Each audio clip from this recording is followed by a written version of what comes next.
마태복음 1장, 우리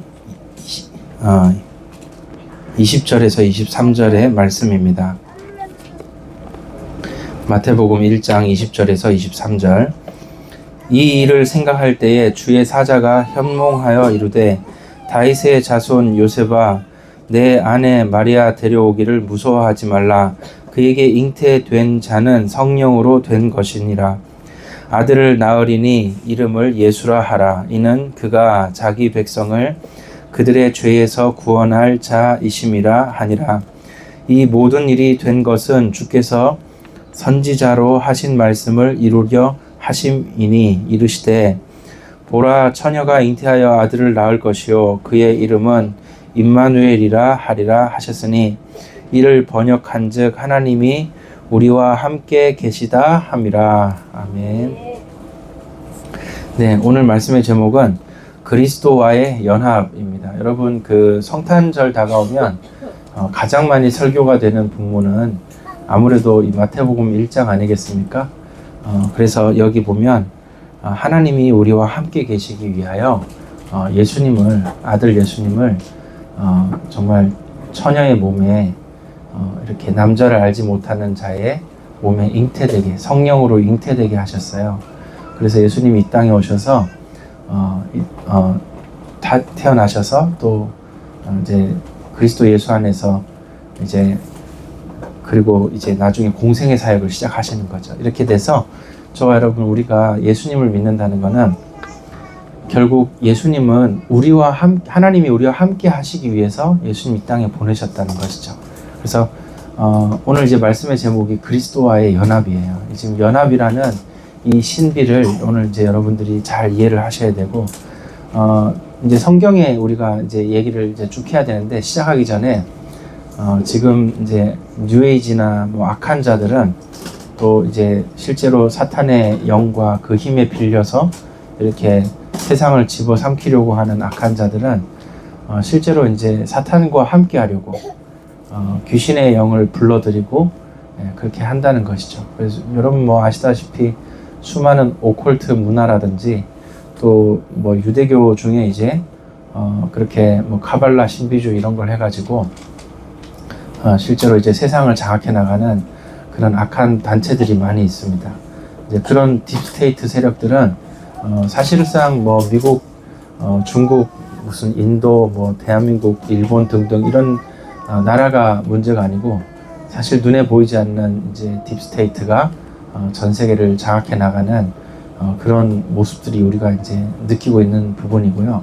그래서 무슨 뭐 지금 이제 금융도 그냥 일반 이제 화폐 체계에서 이제 전 세계가 단일 화폐로 약간 넘어가려고 하는 그런 단계가 지금 도래하고 있다는 거죠. 그래서 디지털 화폐로 넘어가고, 금융뿐만이겠습니까? 그래서 여러 가지 지금 전 세계는 이미 경제 공동체 한 배에 올라타 가지고, 한 나라가 금리 올리면 전 세계 경제가 출렁거리고, 또 한 나라가 또 미국 파월 의장이 뭐라고 발표하면 전 세계가 출렁거리는 이제 그런 시대가 이미 됐죠. 여러분 잘 알고 계시죠, 그죠? 그래서 결국에는 세상은 뭐다? 세상은 하나님과 함께 하느냐, 아니면 악한 영과 함께 할 것이냐. 또 다른 말로 하면요, 세상은 하나님과 함께 할 것이냐, 아니면 나의 죄성을 더 강화시켜서 죄와 함께 할 것이냐, 이렇게 이해를 할 수 있다는 것이죠. 여러분, 그래서 오늘 임마누엘, 즉 이 그리스도와의 이 신비의 연합을 오늘 잘 이해하셔야 돼요. 자, 시작하겠습니다. 첫 번째, 그리스도와의 연합이 어떤 의미를 가지고 있느냐. 첫 번째 보니까 성경에 보니까 나는 포도나무요 너희는 가지니, 요한복음 15장에 그렇게 말씀하시잖아요. 그러니까 무슨 말이냐면, 여러분, 포도나무 원줄기와 가지가 붙어 있는데 한 생명이라는 거죠. 한 생명. 연결돼 있고 붙어 있는데 생명적인 연합이라는 거예요. 즉 다시 말하면 그리스도와의 연합이 의미하는 바가 뭐냐면, 하나님이 우리와 함께 하시려고 예수님 보내셨는데 포도나무의 원줄기와 가지처럼 아예 생명적으로 딱 붙어 있어야 됩니다. 그 사이에 어떤 방해가 되거나 간격이 생겨서는 안 된다 이거죠. 여러분 다시 말씀드립니다. 그리스도와의 생명적인 연합이다. 이 말은 무엇을 의미한다고요?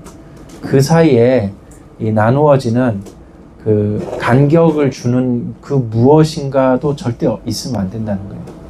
여러분 포도나무 원줄기에서 가지를 잘라서 1mm 떼어놓으면 어떻게 될까요? 바로 죽는 거지. 뭘 1mm 떨어져 있든 1m 떨어져 있든 저쪽에 띄워줘 놓든 뭔 상관입니까? 1mm만 떨어지면 끝나는 거지. 일단 잘리는 순간 그건 안 되는 거 아닙니까? 마찬가지죠. 여러분 1mm의 간격이 있으면 안 돼요. 여러분 생명이라는 건 뭡니까? 그냥 동일한 거예요. 그냥 딱 붙어 있는 거예요. 딱 붙어 있는 거다. 다시 말해서 생명적인 연합이 의미하는 것은 무엇이냐? 예수 그리스도와 여러분과의 그 관계 속에서 중간에 방해되는 그 어떤 것도 있으면 안 된다 이거예요.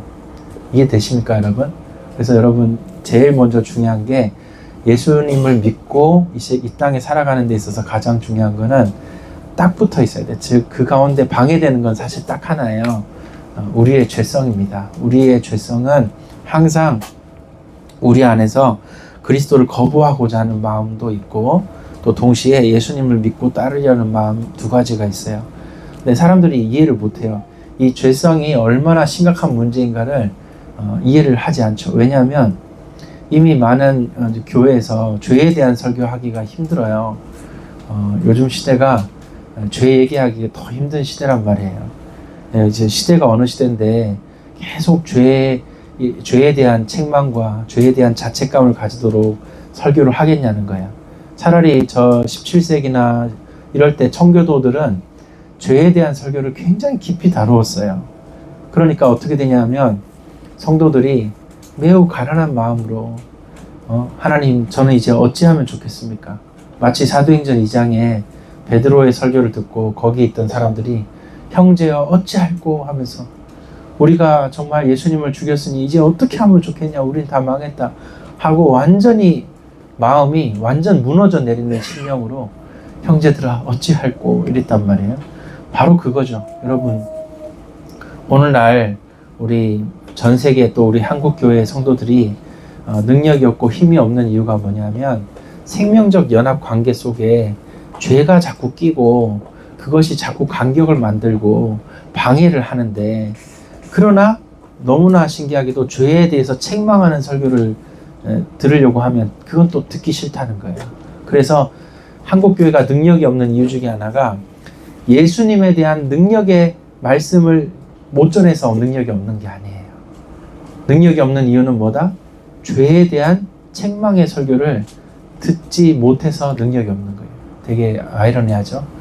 오히려 우리 안에는 로마서 7장 사도 바울이 고민하고 말했던 바와 같이 우리 안에는 이 죄에 대한 이 갈등과 자신의 연약함 뭐 딴 거 없어요. 늘 이렇게 죄와 허물 때문에 정말 복음과 거리가 있는 생활을 하는 그런 모습들이 우리에게 다 있기 때문에 그게 사실은 우리가 정말 기꺼이 받고 누려야 될 능력을 다 방해하고 있고 생명의 그 힘을 방해하고 있단 말이에요. 그런데 그걸 모른 채 이 죄를 정말 나의 마음 속에 있는 죄를 지목하는 그런 성령의 음성은 우리가 잘 듣지 않으려고 하고 그렇게 살아왔다. 그래서 현대 그리스도인들이 더 능력이 없게 산다.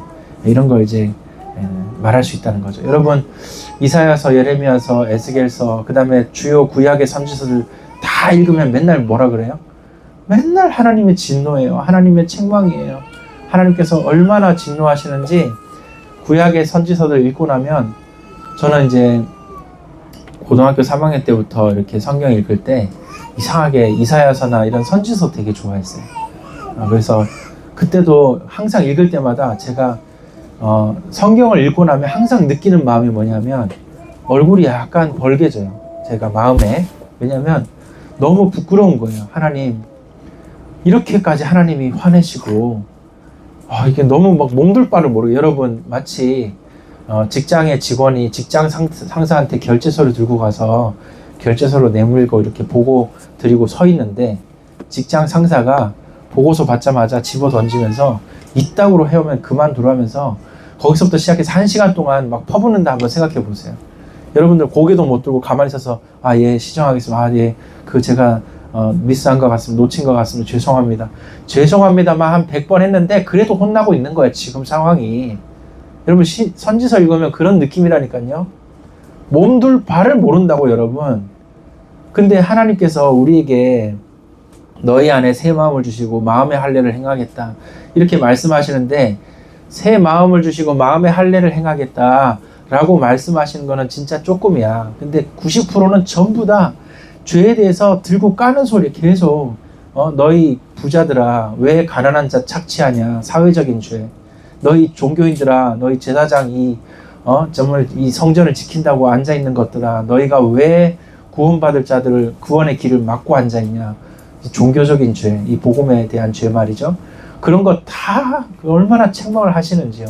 그뿐만 아니겠습니까? 개개인이 살면서 정말 저지르고 살아가는 그런 악한 습성들, 결국에는 우상을 받아들이고 정말 이 세상에 이 혼란한 시대가 되는데도 하나님의 음성은 전혀 듣지도 못하고 스스로 눈이 가려워져서 죄에 물들고 세상에 그 탐욕에 물들어서 그렇게 늘 깨어있지 못하고 잠들어 버리고 자빠져 있는 그런 모습들을 얼마나 책망을 하냐 말이에요. 성경에서.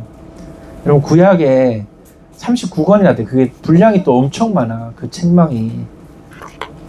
왜 그렇게 책망하겠어요? 포도나무 원줄기에 가지가 1mm도 떨어져 있으면 안 돼요, 여러분. 그러니까 그렇게 책망을 하는 거예요. 뭐 하러 가운데 죄가 끼어가지고 왜 그 생명의 포도나무 원줄기에서 가지로 양분이 공급되고 수분이 공급되고 그 다음에 광합성을 하고 생명적 작용이 계속 서로 그 친밀함이 이루어져야 하는 것인데, 왜 죄가 끼게 그렇게 놔두냐 이 녀석아. 왜 그렇게 진짜 여러분 생명이 끊어지는 거는 뇌에 산소가 단 4분만 멈춰도 뇌는 뇌사당합니다. 맞아요 여러분? 여러분 인생을 살면서 물 안 먹고 3일 버틴다 그랬나? 단 3일만 수분이 공급되지 않으면 진짜 말라 죽는 거예요 여러분.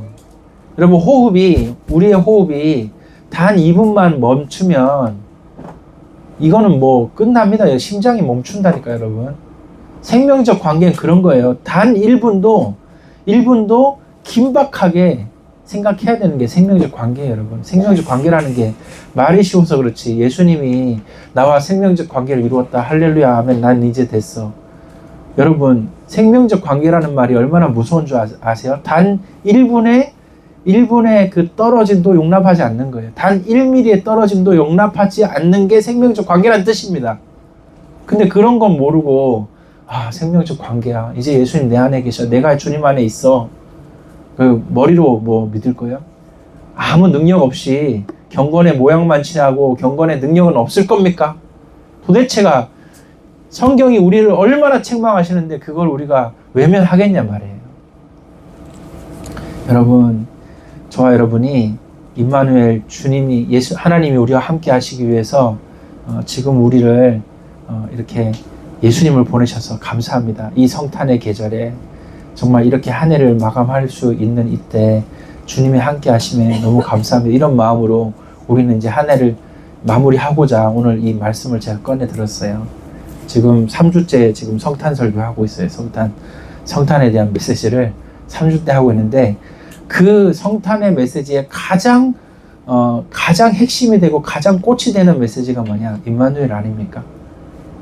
그 맞잖아요. 근데 그 함께 하심이라는 게 뭐냐 이거예요. 생명적 관계란 말이에요. 그러면 그 관계라는 게 뭡니까? 1mm도 허용하지 않고 단 1분도 허용하지 않는 그 연합이라는 거예요. 그 연합. 어떠한 죄도 허용해서는 안 된다라는 마음. 여러분, 제가 요한 칼빈의 기독교 강요를 읽어보니까 자신의 속에 있는 죄에 대한 죄책감에 사로잡혀 사는 것이 회개가 아니에요. 요한 칼빈이 직접 얘기했어.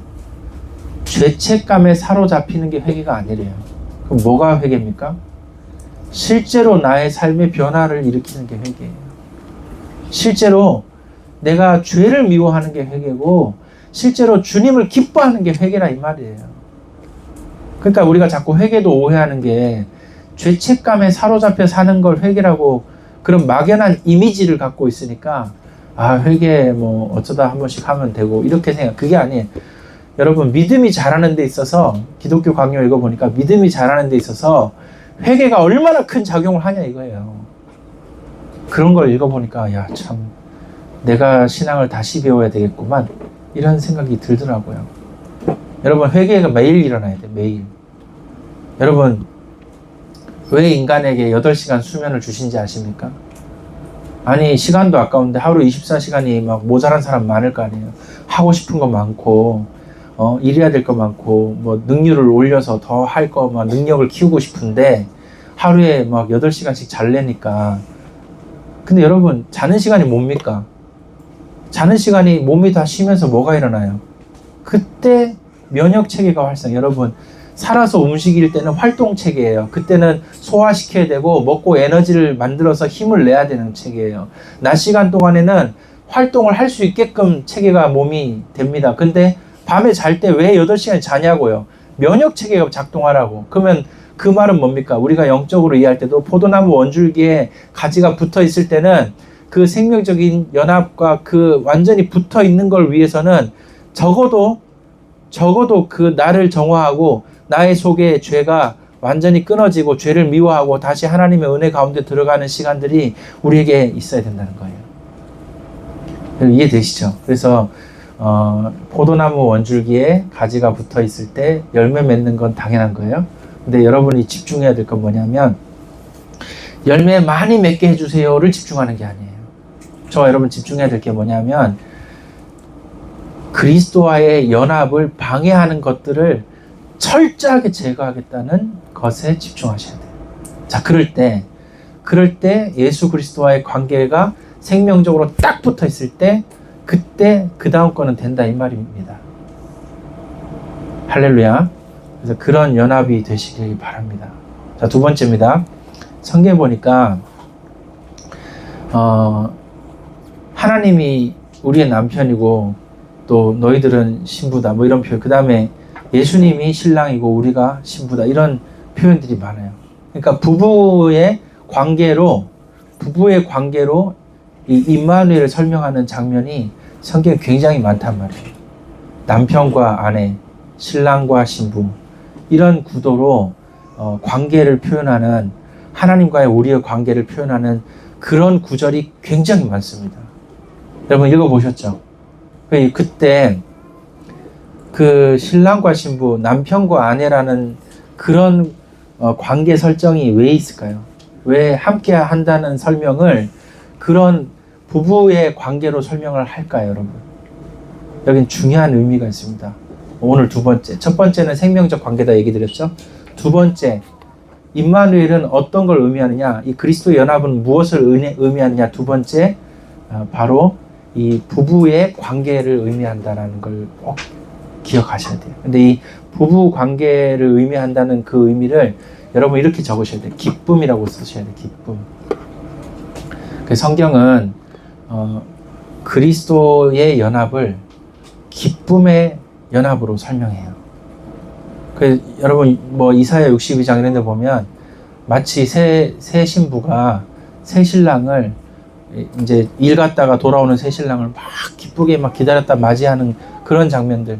그래서 너를 뷸라라 하고 너를 헵시바라 해라 뭐 이런 얘기 있잖아요. 그게 뭡니까? 엄청난 기쁨의 관계로 설정한다 이 말이에요. 여러분, 그래서 임마누엘이란 단어를 들으시면 어떤 걸 먼저 떠오르셔야 되냐? 첫 번째 말씀드린 대로 죄를 미워하고 내가 단 1mm도 1분도 이 관계의 이 결함, 관계를 떨어뜨리는 걸 허용하지 않겠다는데 이 이미지를 가져야 돼. 두 번째는 기쁨이라는 이미지가 떠올라야 돼. 임마누엘 들으시면은 여러분, 하나님이 우리와 함께 하시기 위해서 예수님을 보내셨다 이 말을 들으시면 그게 얼마나 큰 기쁨인가를 이미지를 떠올리셔야 돼요. 그래요. 오죽하면 성경에 헵시바라, 뷸라라, 불러라 이름을 바꾸래. 이름을 헵시바로 바꾸래. 여러분, 뷸라로 바꾸래.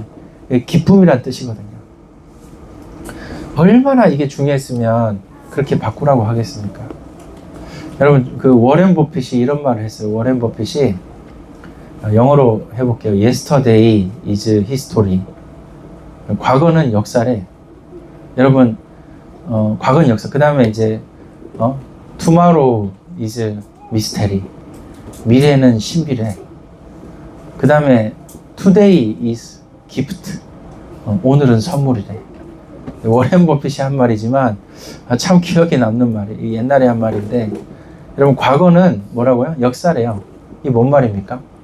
과거가, 어떤 사람은 되게 상처로 과거를 인식하고 이해하고 있는 사람 많아요. 나는 이런 가정의 배경에, 나는 이렇게 경제적으로 뭐 없는 배경에, 뭐 이렇게 뭐가 상처가 막 계속 나의 과거를 떠올릴 때 참 불운했던, 참 우울했던 과거를 늘 마음속에 간직하고 있다. 그런 사람 많더라고요. 근데 여러분, 그러지 마십시오. 요한 칼빈도 보니까, 요한 칼빈도 결혼했는데 아들을 낳았는데, 아들이 옛날에 왜 전염병 많잖아요. 아들이 이제 전염병으로 죽었단 말이에요. 근데 그 슬픔이 아빠가 크겠습니까? 엄마가 크겠습니까? 당연히 그 요한 칼빈의 아내가 그 슬픔이 큰 거예요. 그러니까 어떻게 됩니까? 그 아내도 아들 죽고 얼마 안 돼서 시름시름 앓고 죽어버려요. 그럼 졸지에 요한 칼빈은요, 졸지에 혼자 된 거예요. 아들과 아내가 갑자기 다 죽었어요. 그 뒤로 그냥 결혼하지 않고 독신으로 살면서 그렇게 평생의 사역을 한단 말이에요. 여러분, 불운했던 과거를 얘기하자면, 우리는 요한 칼빈처럼 그렇게 막 정말 말로도 할 수 없는 그런 죽음의 아픔을 경험한 건 아니잖아요. 옛날에 살아보세요. 옛날 얼마나 더 힘든가. 근데 지금 이 시대는요, 내가 너무 참 불운하고 힘들어. 그런 말 하기가 좀, 옛날 사람에게 그런 말 하기가 좀 그렇다니까요. 근데 지금 우리가 마음에 과거를요, 상처로 가지고 있으면 안 돼요. 과거를 생각할 때 뭐라고 생각해야 됩니까? 나의 과거는 하나님의 계획이었다 라는 걸 진짜로 믿으셔야 돼요. 이게 굉장히 중요한 전환입니다. 상처로 이해하고 가지고 있는, 열등감으로 가지고 있고 이러지 말고, 비교의식으로 가지고 있지 말고, 내가 이렇게 태어나고 이렇게 살아왔던 그 과거는 하나님의 놀라운 계획이었다. 그리고 그것이 나의 삶의 지금 기쁨이다 라고 이해하시기 바랍니다. 그죠? 여러분, 지금 오늘 얘기랑 딱 맞는 얘기 아니에요? 과거를 이해할 때 기쁨으로 인식할 수 있고 하나님의 계획이라고 인식할 수 있는 거, 이거 굉장한 힘이거든요. 자, 미래는 미스터리다, 신비다. 여러분, 거의 대부분이 미래를 생각할 때 불안감으로 인식합니다. 야, 미래에 우리 어떡하냐, 뭐 이런 거 있잖아요. 앞으로 우리 이제 나이 들고 이러는데 앞으로 우리 어떡하냐, 뭐 이런 생각도 하잖아요. 그러니까 여러분, 모든 사람은 다 걱정하죠. 저라고 왜 걱정이 없겠습니까? 저도 참 이러면 좋겠다, 저러면 좋겠다, 참 그런 마음을 많이 가지고 있죠. 근데 여러분, 저는 성향상 뭐 남이 어땠으면 좋겠다 이런 건 잘 없어요. 다른 사람이 잘하든 못하든 뭐 그러시구나. 이상하게 저는 성향상 다른 사람의 어떤 뭐 단점이나 이런 것들이 혹시 살짝 뭐 느껴지고 이렇게 인식이 되더라도 금세 잊어버려요. 저는 저의 성향상 주로 이랬으면 좋겠다, 저랬으면 좋겠다, 그걸 어디서 느끼냐, 저 자신에게 많이 느껴요. 저는 맨날 저의 내면을 많이 쳐다보고 있어. 참 내가 이거밖에 안 돼, 뭐 이런, 이게 나라고, 뭐 이런 생각들 있잖아요. 그런 것도 제가 많이 느끼거든요. 그래서 항상 저는 늘 아쉬움이, 늘 죄송함이 이제 속에 있는 거예요. 그러니까 그것 때문에 미래에 대한 걱정도 항상 저 자신에 대해서 많이 있어. 참 이게 지금 앞으로 지금 해야 될 사역이 많고 말이지, 이 귀한 교회 맡겨주셔서 잘 섬겨야 되는데, 지금 내가 지금 얼마나 지금 준비를 해야 되니 큰일 났다, 뭐 이런 생각들 있잖아요. 이제 그런 이제 기도를 많이 하는 편인데, 그런데 이제 미래를 놓고 고민할 때 많은 분들이 가정이나 뭐 경제나 또 개인의 어떤 건강이나 앞으로 세상 돌아가는 거 보면서 참 어떡하지 이렇게 걱정한다거나 뭐 그런 거 할 수가 있죠. 근데 여러분, 그 투마로우 이즈 미스테리를 그렇게 이해하시면 안 돼요, 여러분. 미래를 여러분 지금부터 바꾸세요. 과거는 상처가 아니라 뭐다? 하나님 계획이었다. 그럼 미래는요? 미래는 불안과 걱정이 아니라 기대감을 가지셔야 돼요. 기대감. 여러분 2026년 이제 시작하죠? 뭘 가지시라고요? 기대감을 가지셔야지. 그 미스테리라는 단어가 신비잖아요. 그 말은 미래에 대해서 뭐라고 생각해야 된다? 기대감을 가져야 된다. 야, 새해에는 또 어떤 기쁨을 하나님이 주실까? 야, 새해에는 하나님께서 또 나를 어떻게 인도하실까?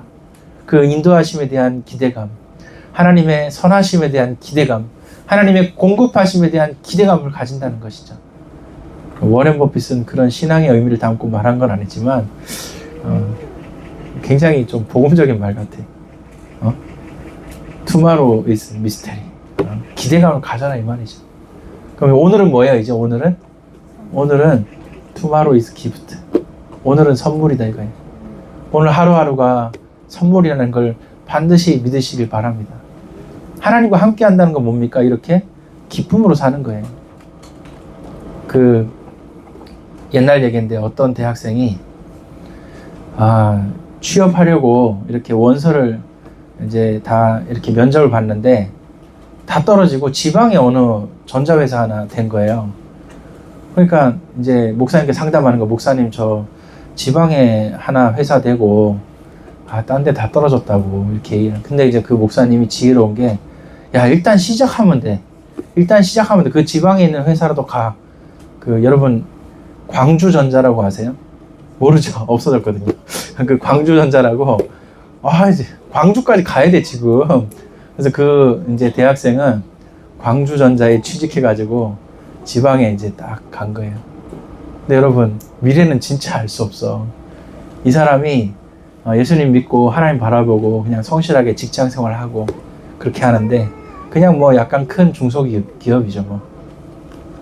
근데 자기가 실력이 안 돼서 대기업 못 들어가고 중소기업 들어왔다는 것 자체가 하는 게 아니라 있는 회사에서 그냥 성실히 잘하는 거예요. 근데 어떤 일이 일어나냐?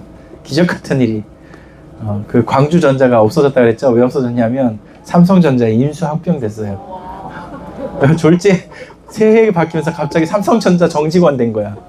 그래갖고 그 대학생이 다시 서울로 올라왔네. 발령 받아갖고 삼성전자 정직원 돼가지고 올라와가지고 다시 목사님 만나고, 목사님 저 삼성전자 과장 됐다고 이러고 있는 거예요. 그런데 얼마나 웃긴지. 세상은요 여러분 알 수가 없어. 하나님의 인도하심을 기대하시기 바랍니다. 오늘을, 중요한 건 그거예요. 오늘 내가 나 중소기업 다닌다고 뭐 내 이거밖에 안 돼 뭐 이렇게 맨날 그렇게 궁시렁대면서 앉아있을 게 아니라 뭐예요? 거기서 잘하는 거예요. 거기서 하루하루가 복된 삶 사시기 바랍니다. 너무나 멋있는 말이죠. 과거는 역사고, 역사는 살펴보고 그래서 또 점검하고, 이게 역사잖아요. 그 다음에 미래는 미스테리, 신비라는 거예요. 오늘은 선물이다. 워렌 버핏은 참 하여튼 뭐 워렌 버핏이 말했다는 게 중요한 게 아니고, 이제 이 말을 인용하는 거는 우리가 하루하루 어떻게 기쁨으로 살아갈 건가를 제가 설명하려고 한 겁니다. 여러분, 임마누엘은 뭐다? 임마누엘은 기쁨을 연상하셔야 돼요. 하나님이 나와 함께 하신다는 건 아무리 악조건이고 아무리 정말 어려운 순간을 내가 어떻게 돌파할 수 있을지, 이런 그런 정말 절체절명의 순간이라 할지라도 그 순간에 기쁨을 유지하시기 바랍니다. 저와 여러분에게 주신 생명은, 그 연합은, 그 신비적 연합은 바로 기쁨이에요. 아시겠죠 여러분? 그래서 이러한 연합이 있길 바랍니다. 그럼 마지막 세 번째 보시면 성경에 예수님이 머리고 우리가 그의 몸이다, 이런 이제 한 지체라는 표현을 합니다. 한 지체. 그러니까 이 연합을 설명할 때 한 지체라는, 그래서 그 말은 뭐냐면 눈, 코, 입이 다 있다는 얘기죠. 손과 발이 있고 그 다음에 각자 역할이 다 있다는 거예요. 그래서 이제 예수님 머리고 우리가 그의 몸이다라는 설명을 가장 많이 쓴 데가 어디에? 교회입니다. 교회. 그래서 교회라는 공동체는요 지체로 많이 설명이 돼요. 한 몸이다. 한 몸. 한 몸으로, 한 지체로 설명을 많이 한다고요. 그래서 예수님의 신비적 연합, 첫 번째는 포도나무와 가지 비유, 그 다음 두 번째 뭐라고요? 그 부부의 사이에 대한 설명, 그 다음 세 번째 뭡니까? 바로 한 몸이라는 거 표현이에요. 그럼 여러분 이게 뭘 의미하겠어요? 여러분 예수님과의 신비적 연합을 기억하실 때 반드시 생각하셔야 될 게 뭐냐면 교회 공동체예요. 여러분 가정 공동체예요. 여러분 예수님 믿는 여러분 가정이 하나가 되는 것이 이것이 바로 신비적 연합이에요. 임마누엘이 이게 여러분 우리 성탄을 맞이하면서 임마누엘 우리 지금 말씀드리고 있는데 임마누엘 뭡니까? 교회가 하나의 공동체로 서로 사랑하는 거예요. 여러분 저와 여러분들이 가족이 서로 사랑하고 우리 공동체가 서로 사랑한다면 그것이 임마누엘의 의미라 이 말이죠. 그게 임마누엘의 축복입니다, 여러분. 얼마나 감사합니까? 그래서 이 성탄절 이제 다가올 때 이제 뭐 이번 주 목요일 날 이렇게 또 우리 함께 이제 성탄 감사 예배를 드리고 할 건데 벌써 3번이나 이렇게 성탄 설교를 하고 했는데 여러분 우리는 교회 공동체가 나의 개인적인 삶보다 중요하다는 생각하셔야 돼요. 다시 설명드립니다. 오늘날 이 시대는 개인주의적인 이제 시대예요. 그런데 개인주의적인 어떤 사고방식 뭐 어쩔 수 없다고 하더라도 교회 공동체, 가정 공동체 서로 함께 살아가는 사람들에 대한 그 기쁨과 감사를 나누겠다. 내가 저 사람을 돕겠다. 내가 저 사람을 섬기겠다. 내가 이 공동체를 섬기겠다. 라는 자세가 임마누엘의 축복이라는 겁니다. 안 그럴 거면 뭐하러 지체라는 설명을 하겠냐고요. 왜 눈, 코, 입, 손과 발 뭐 이런 얘기를 합니까, 여러분? 그냥 나만 예수님 잘 믿으면 되지. 너 안 믿으면 관둬라. 나나 잘 믿을란다. 그게 무슨 믿음이냐 이거예요, 여러분. 지금 2025년도는 이제 다음 주 또 설교하겠지만 다음 주 주일 오전 설교 제목 미리 말씀드릴게요, 여러분. 지금까지 인도하신 하나님의 은혜입니다. 다음 주 설교 제목 뭐라고요? 지금까지 인도하신 하나님의 은혜. 네, 할렐루야. 저는요 매 연도 마지막 주일 설교 제목은 정해져 있어요. 뭐라고요? 지금까지 인도하신 하나님의 이게 다음 주 설교 제목이 이미 정해져 있어. 이거는 뭐 그냥 디폴트 값이야. 딱 정해져 있어. 근데 한 해를 제가 돌아보면서 느끼는 게 참 다사다난했죠. 근데 야, 참 가정마다 진짜 신앙을 고민한 한 해가 아니었을까. 사랑하던 교회를 떠나면서 또 교회를 새로 설립했잖아요. 여러분 어찌 다 말로 표현할 수 있겠어요? 여러분 다 마음속에 이런저런 그런 마음을 가지고 지금 이런 일이 일어난 거 아닙니까? 그리고 또 어떤 가정은 같은 교회를 다니지 못하는 상황이잖아요. 아직 같은 가족임에도 불구하고 누구는 다른 교회 다니고 누구는 정말 이 선한 교회 나오시고 지금 그런 상황이었었거든요. 한 해가 참 얼마나 드라마틱하고 판타스틱하고 얼마나 익사이팅 했습니까? 여러분 진짜 한 해가 진짜 찬란했죠. 이제 그런 가운데 이제 새해를 맞이하는 거예요. 그래서 저와 여러분 한 지체라는 건요. 당신은 뭐 그 교회 가도 뭐 알아서 하시오. 저는 이 교회 다닐랍니다. 이게 아니에요, 여러분. 여러분 할렐루야. 그게 아니에요, 여러분. 여러분 한 지체라는 건 뭡니까? 어찌하든지 한 지체, 한 공동체를 보듬고 살리려고 세우려고 하는 거예요, 여러분. 그런 마음으로 우리 새해를 시작하기 원합니다. 그래서 오늘 임마누엘 그리스도의 연합이라는 제목으로 3가지 딱 말씀드려요. 첫 번째, 포도나무 원줄기에 그 가지가 붙어 있듯이 오늘 여기 본문 말씀에 나와 있죠.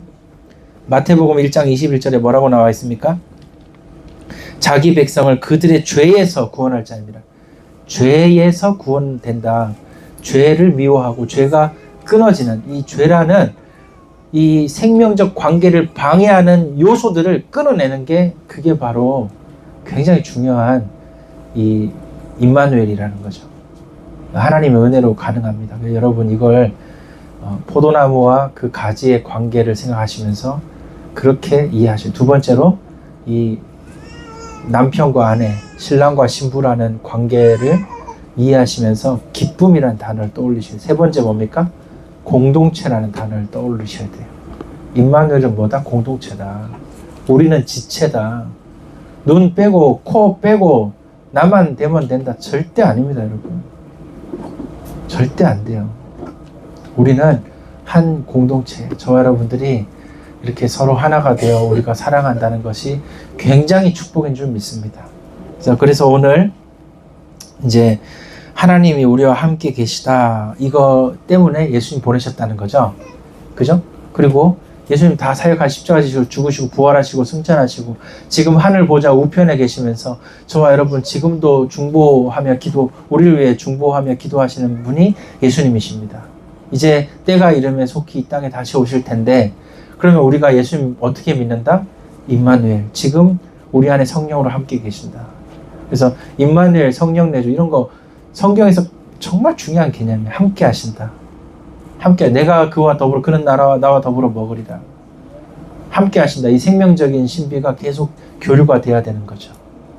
그래서 이렇게 오늘 말씀 기억하시면서 여러분 임마누엘의 축복을, 그리스도와의 이 신비적 연합을 누리시는 귀한 인생 사시며 올 한 해 마무리하시기를 예수님 이름으로 축복합니다. 사랑의 하나님 감사합니다. 오늘 귀한 말씀 감사합니다. 오늘 우리의 인생 가운데 주님 임재하셔서 우리와 함께 하시기 위하여 예수님 보내셨으니 이제 그리스도와의 신비적 연합을 통하여 이제 우리의 삶에 늘 임마누엘의 축복을 누리게 하여 주시옵소서. 날마다 죄를 미워하며 이 관계를 깨는 것을 미워하며 오직 더욱더 우리가 정화되고 성결한 마음으로 그리스도와 함께하는 이 신비적 연합 기뻐하게 하시고, 더욱 우리 가운데 이 연합이 일어날 때, 임마누엘 일어날 때 기쁨이 넘치게 하시며 더욱더 이 공동체와 함께 이 기쁨을 나눌 수 있는 귀한 우리 지체들 되게 하여 주시옵소서. 감사와 영광을 돌리며 예수 그리스도 이름으로 기도합니다.